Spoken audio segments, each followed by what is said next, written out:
we're going to graph fx squared. So watch. If I graph x squared, well, when you plug in 0, what do you get out when you plug it into x squared? Hopefully you realize you get 0. Now, when you plug in 1 to x squared, what do you get? What do you get when you square 1? You get 1. So when I plug in 1, is everybody okay? We get 1 out. What do you get when you plug in negative 1? You also get 1. All right. So let's now plug in 2. What do you get when you plug in 2 to x squared? We're graphing the first function. Plug in 2, you get 4. And then what happens when you plug in negative 2? You also get 4. What do you get when you plug in 3? 9. So when you plug in 3, I get 9. When you plug in negative 3, you get 9. Now, technically, you would connect those dots and get your x squared. But I'm not going to connect them. There's a reason why. Because we're going to have 3 graphs on here, and it gets a little ugly. Are you okay that I just have those dots? Can you see a parabola through those red dots?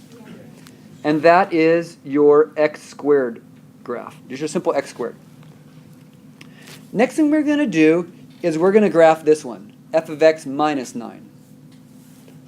All right, so these dots create a parabola, and that's your x squared graph. If I want to graph x squared minus 9, what that's saying is, it's saying take every one of these red dots and subtract 9 from them. So what would happen if I take 0 here and subtract 9? Are you okay? We're at negative 9. If I take 1 here and subtract 9, are you okay? You're at negative 8. If I take 4 and subtract 9, won't that be down here at negative 5? And if I take this right here, 9, and subtract 9, so what you're going to see here, when I subtract 9 from 0, I get negative 9. When I subtract 9 from 1, I get negative 8, mirrored over.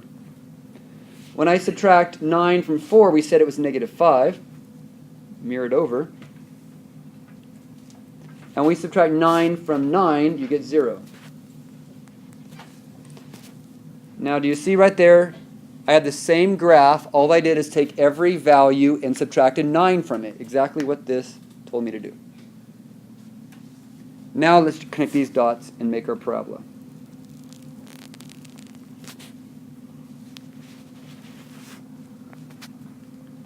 And I'm going to label this one as f of x minus 9. So that is a function. So if we think about that, it says right here, how is it different than f of x? How is this function different than f of x? Well, didn't everything go 9 steps down? If you look at f of x, aren't they the same shape? The same width? So didn't we just take each value and move it 9 down? And wouldn't that be called a vertical or horizontal shift? So let's write the word vertical shift, up or down? Down 9 units.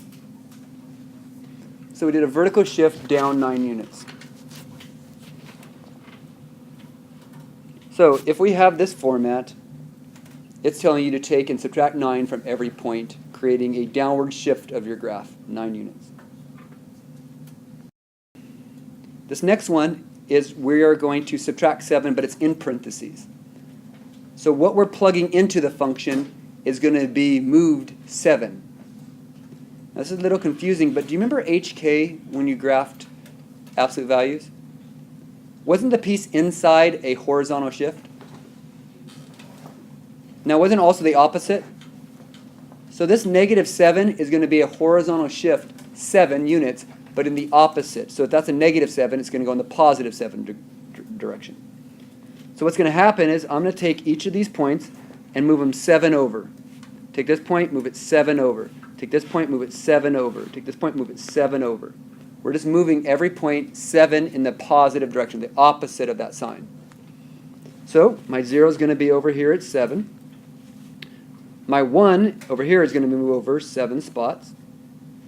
I'm going to mirror it over because you kind of see your axis of symmetry. I'm going to take this point right here and I'm going to move it over 7.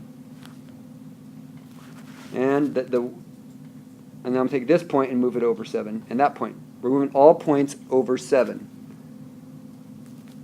Okay, it's kind of hard to hit right there. And we are also right there.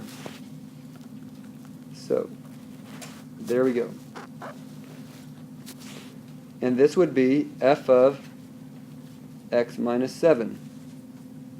So what we did is we took every point and horizontally shifted them 7 units to the right. We just took each point and moved it 7 units to the right and recreated our graph. Now, how do we describe this? How would it change? Well, what kind of shift was it again? Horizontal.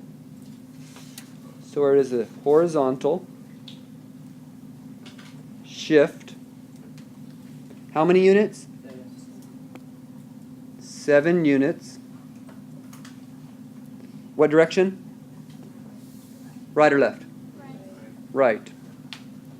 Now, maybe I should have put right 7 units, however you want to write it. I did a horizontal shift, 7 units right, or right 7 units. Now, what do you think negative 1/2 is going to do?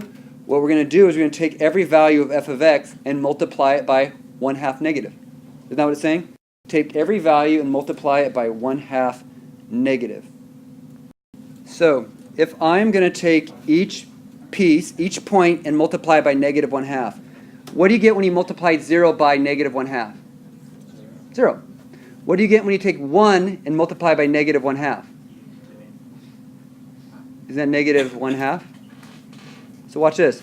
0, when I plug it in, multiply negative 1/2, it stays 0. But when I multiply 1 times negative 1/2, I get a negative 1/2. What do you get when you take this number 4 and multiply by negative 1/2? Don't you get a negative 2? So we get a negative 2, negative 2. All right. What do you get when you take 9 and multiply by negative 1/2? Is it negative 4.5? So I go down and put a 4.5 negative and a 4.5 negative. Do you got your curve? There it is. That right there is negative 1/2 f of x. What I did is I took each point here, all these red points, and I multiplied them by negative 1/2 and plotted them. Do you see how I have an upside down, wider graph than before? So how would you describe this? How is this one different? Well, did it flip it? So let's put the word flip. If it didn't flip, you don't put the word flip. And is it vertical stretch or shrink? It got pudgier. So this is a vertical shrink. Just like with absolute values. The number in front, we are basically taking and multiplying each piece by negative 1/2, thus creating that graph. So, this one moves it up or down, this one moves it horizontally left or right, and this one squishes it or stretches or shrinks it vertically and might flip it depending on if it's negative.